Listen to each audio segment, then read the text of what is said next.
Sir చెప్పండి గతంలో ఎన్నలేని విధంగా ఈరోజు విజయవాడ నడిబొడ్డున అంబేద్కర్ ఆవిష్కరణ బొమ్మ. అసలు ఏం చెప్తారు? భారతదేశ చరిత్రలో ఈ రాష్ట్రంలో ప్రధానంగా రాష్ట్ర ముఖ్యమంత్రి జగన్మోహన్ రెడ్డి గారు 125 అడుగుల అంబేద్కర్ గారి విగ్రహాన్ని ఆవిష్కరణ చేయడం అనేది దేశ చరిత్రలోనే ఒక చారిత్రాత్మకమైనటువంటి సంఘటన. ఇది ఇవాళ ఈ రాష్ట్రంలో పరిపాలన అంబేద్కర్ గారి ఆలోచనలకు అనుగుణంగా, వారి ఆశయాలకు అనుగుణంగా పరిపాలన జరుగుతుంది.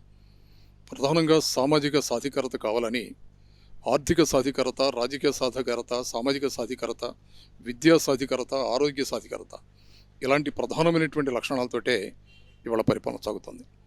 అంబేద్కర్ గారి ఆలోచన కూడా అదే.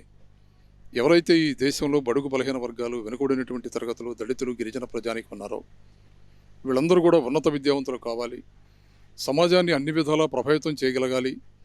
ఈ సమాజంలో ఎవరైతే తరతరాలుగా అణచివేతకు గురయ్యారో ఈ ప్రజానీకు అన్ని విధాలా ముందుకు వెళ్ళాలన్నటువంటి అద్భుతమైనటువంటి ఆలోచన విధానాలతోటే అంబేద్కర్ గారు రాజ్యాంగాన్ని రచించారు. ఆ స్ఫూర్తితోనే ఇవాళ రాష్ట్రంలో జగన్మోహన్ రెడ్డి గారు ముఖ్యమంత్రిగా పరిపాలన సాగుతుంది.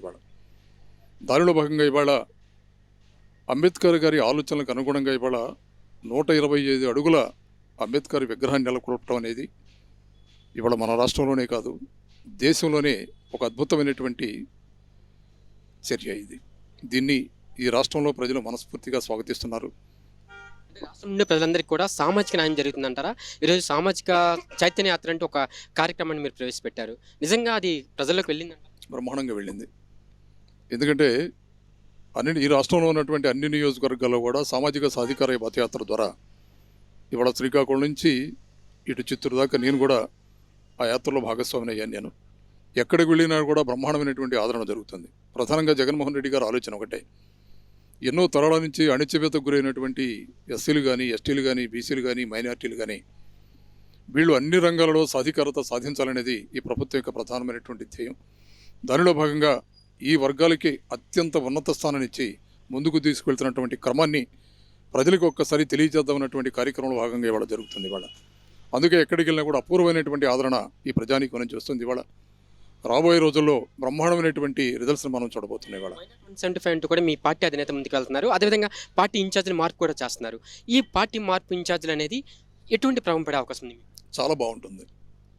ఎందుకంటే ప్రజల మధ్య ఉన్నటువంటి నాయకత్వాన్ని ఇవాళ పార్టీ గుర్తిస్తుంది, జగన్మోహన్ రెడ్డి గుర్తిస్తున్నారు. దానిలో భాగంగానే సమీకరణల్ని ఒక్కసారి సమీక్షించుకొని మళ్ళీ అధికారంలో రావడమే ప్రధాన ధ్యేయంగా ఇవాళ పార్టీ అడుగులేస్తుంది. అందువల్ల సత్ఫలితాలను ఇస్తుంది. ఇందులో ఏమాత్రం సందేహం లేదు. రాబోయే రోజుల్లో చాలా మంచి రిజల్ట్స్ని చూస్తాం. రాష్ట్రంలో ఉన్నటువంటి ప్రజలందరూ కూడా జగన్మోహన్ రెడ్డి గారు మళ్ళీ ముఖ్యమంత్రి కావాలి, ఈ వర్గాలని ఆదరించాలి, ఈ వర్గాలని అందరినీ కూడా ఉన్నతమైనటువంటి విద్యావంతులు చేయాలి, ఆర్థికంగా బలోపేతం చేయాలి, అందరి ఆరోగ్యాన్ని బాగు చేయాలన్నటువంటి ప్రధాన ధ్యేయంతో ముందుకెళ్తున్నటువంటి జగన్మోహన్ రెడ్డి గారిని మళ్ళీ ఆశీర్వదించాలన్నటువంటి దృఢ సంకల్పం ఇవాళ రాష్ట్ర ప్రజానీకులు ఉంది. టీడీపీ జనసేన కలిసి మేము అధికారంలోకి ఖచ్చితంగా వస్తాము, మేము అధికారంలోకి వస్తేనే అభివృద్ధి జరుగుతుందంటూ పవన్ కళ్యాణ్, చంద్రబాబు మాట్లాడుతున్నారు. ఏమంటారు? ఒక భ్రమలో తెలుగుదేశం పార్టీ, జనసేన పార్టీ నాయకులు ఉన్నారు. ఆ భ్రమలు రాబోయే ఎన్నికల్లో తొలగిపోతాయి. ఈ రాష్ట్రంలో ఉన్నటువంటి ప్రజలందరూ కూడా ఎవరి పక్షాన ఉన్నారో చాలా క్లియర్గా తెలుస్తుంది. ఇవాళ చంద్రబాబు నాయుడు గారు మాట్లాడుతున్నాడు. ఆయన అధికారంలో ఉన్నప్పుడు అనేకమైనటువంటి హామీలు ఇచ్చాడు. ఏ ఒక్క హామీనైనా అమలు చేశాడా? మళ్ళీ విద్యార్థులను మోసం చేస్తున్నాడు, నిరుద్యోగులను మోసం చేస్తున్నాడు, మహిళలను మోసం చేస్తున్నాడు, రైతాంగాన్ని మోసం చేస్తున్నాడు. ఈ సమాజంలో ఉన్నటువంటి అన్ని వర్గాల ప్రజానీకాన్ని మోసం చేయడానికి ఆయన సిద్ధంగా ఉన్నాడు. కానీ మళ్ళీ మోసపోవడానికి మాత్రం రాష్ట్రంలో ప్రజానీకం సిద్ధంగా లేరు. తప్పకుండా ఈ రాష్ట్రంలో ప్రజానీకం మళ్ళీ జగన్మోహన్ రెడ్డి గారిని ఆదరిస్తారు. దానికి ప్రధానమైనటువంటి ఆలోచన ఒకటే, అణచివేతకు గురైనటువంటి ఎవరైతే ఈ రాష్ట్రంలో ఎస్సీలు, ఎస్టీలు, బీసీలు, మైనార్టీలు ఎవరైతే ఉన్నారో వీళ్ళ సంక్షేమం, అభివృద్ధి ప్రధాన ధ్యేయంగా పరిపాలన కొనసాగిస్తున్నటువంటి ముఖ్యమంత్రి జగన్మోహన్ రెడ్డి గారిని ఆశీర్వదించి మళ్ళీ ముఖ్యమంత్రి చేయడానికి ఈ రాష్ట్రంలో ప్రజలు సిద్ధంగా ఉన్నారు. చెప్పండి సార్, మీకు ఇస్తున్న సముచిత స్థానం ఎలా ఉంది? ఈ పార్టీలో మిమ్మల్ని గుర్తించి ఒక ఎమ్మెల్సీ స్థానంలో కూడా కూర్చోబెట్టారు ముఖ్యమంత్రి గారు.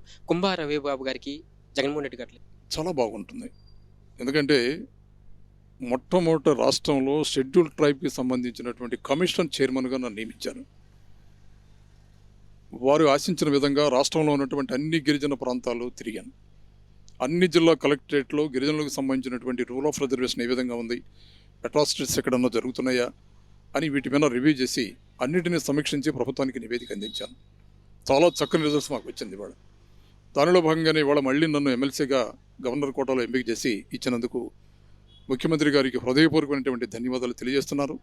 ఏదైతే వారు నా నుంచి ఆశిస్తున్నారో వైఎస్ఆర్ కాంగ్రెస్ పార్టీని పటిష్టపరచడానికి, ముఖ్యంగా గిరిజన ప్రాంతాల్లో కానీ, వెనుకబడినటువంటి ప్రాంతాల్లో కానీ పార్టీ ఆలోచన విధానాన్ని ప్రజల్లో తీసుకెళ్ళడానికి నా శాయశక్తుల ప్రయత్నం చేస్తాను. అలాగే చట్టసభలో ఇవాళ ఉన్నాను కాబట్టి చట్టసభలో ప్రజా సమస్యలు ప్రభుత్వం దృష్టిలోకి తీసుకువెళ్ళి ఏమైనా ఉంటే ఆ సమస్యలు పరిష్కరించడానికి కూడా తప్పకుండా శాయశక్తుల ప్రయత్నం చేస్తాను నేను.